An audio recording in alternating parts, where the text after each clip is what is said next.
पेण तालुक्यातील बाळगंगा प्रकल्पग्रस्त शेतकऱ्यांच्या विविध प्रलंबित मागण्यांसाठी केलेल्या उपोषणाच्या 6व्या दिवशी रायगड लोकसभा खासदार सुनील तटकरे यांनी उपोषणस्थळी जाऊन त्यांची भेट घेतली। त्यांच्या मागण्या समजून घेतल्यानंतर पुनर्वसन खात्याचे मंत्री नामदार मकरंद आबा पाटील यांच्याशी भ्रमणध्वनीवरून संपर्क केला। त्यांना विनंती केली की येत्या 7 तारखेला पुनर्वसन विभागाचे अधिकारी, महसूल आयुक्त, सिडकोचे एमडी, त्यांचे अधिकारी, जिल्हाधिकारी, प्रांताधिकारी, स्थानिक लोकप्रतिनिधी आणि प्रकल्पग्रस्त शेतकरी यांची विस्तृत बैठक घेऊन प्रश्न मार्गी लावला जाईल असे लेखी आश्वासन त्यांना दिले।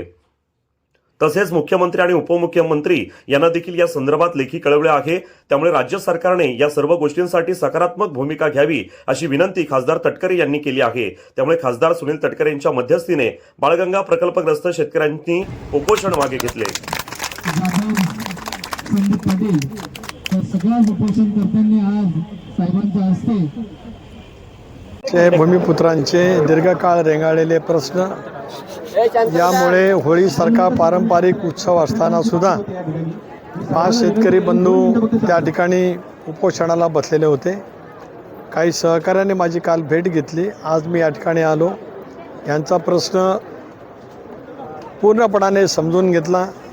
माननीय उच्च न्यायालयाने दिलेले निकाल, त्या संदर्भामध्ये शासनाची भूमिका, प्रकल्पग्रस्तांच्या मागणी, 13चा पुनर्वसन कायदा, त्यांना द्यायचा मोबदला, या साऱ्या बाबतीमध्ये त्यांच्याजवळ चर्चा केली।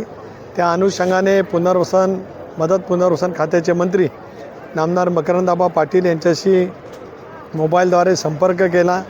त्यांना विनंती केली की 6 तारखेला या संदर्भामध्ये एक विस्तृत बैठक पुनर्वसन विभागाचे अधिकारी, महसूल आयुक्त, एमडीचे, सिडकोचे एमडी, त्यांचे अधिकारी, जिल्हाधिकारी आणि पुनर्वसन अधिकारी प्रांत, या सर्वांसह प्रकल्पग्रस्त आणि उपोषणग्रस्त शेतकऱ्यांची बैठक त्या ठिकाणी लावावी। लोकप्रतिनिधींसुद्धा स्थानिक त्या ठिकाणी बोलवावं आणि एकदा या प्रश्नाचा निकाल लावण्याच्या संदर्भात राज्य सरकारने सकारात्मक भूमिका घ्यावी अशी विनंती त्यांना मी केली। त्यांनी मला आश्वस्त केले की 6 तारखेला मी मीटिंग लावतो। त्याच्या अनुषंगाने लोकसभा सदस्य म्हणून या सर्वांना मी विस्तृतपणाने एक पत्र दिलं आहे। मंत्री महोदयांची चर्चा नमूद केली आणि 6 तारखेला बैठक आयोजित केल्याचं त्यांना पत्ररूपाने लिखित या ठिकाणी दिलं आहे। माझ्या विनंतीला मान देऊन या 5ही उपोषणग्रस्त शेतकरी बांधवांनी जे दीर्घकाळ याच्या साऱ्या प्रतीक्षेत आहेत, त्यांनी उपोषण सोडलं, त्याच्याबद्दल मी त्यांचे आभार मानतो।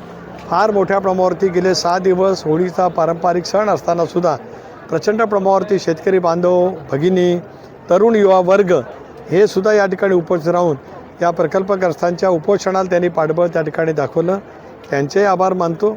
लोकसभा सदस्य म्हणून मी आश्वस्त करतो की या सगळ्या प्रश्नाची तड शेवटी चर्चेच्या द्वारे हा प्रश्न सुटत असतो, त्याच्यातून काय मार्ग काढा लागत असतो।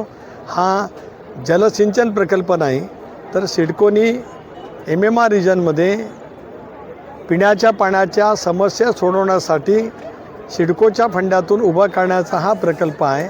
त्यामुळे या प्रकल्पाचा उद्देश आणि इतर प्रकल्पाचा उद्देश याच्यात मूलभूत फरक असल्यामुळे शेतकऱ्यांना अधिक सुक्त माप कसं मिळेल, त्यांना पॅकेज कसं अधिक देता येईल, याच्यासाठी दीर्घकाळचा माझा प्रशासनातला अनुभव, या विभागाचा मंत्री म्हणून असलेला अनुभव, पालकमंत्री म्हणून असलेला अनुभव, या सर्व अनुभवाचा विचार करत त्याची ज्या प्रश्नाच्यासाठी माझ्याकडनं त्या ठिकाणी पाठपुरावा होणार आहे। मी पुन्हा एकदा आपल्यामार्फत या सगळ्या उपोषणग्रस्त शेतकऱ्यांचा आणि त्यांना पाठिंबा देणाऱ्या शेतकऱ्यांचा आभार मानतो। अशाच ताज्या अपडेट्स मिळवण्यासाठी आपल्या रंग मराठी न्यूज चॅनेलला सबस्क्राईब करा आणि बाजूच्या बेल आयकॉनवरती क्लिक करा। धन्यवाद।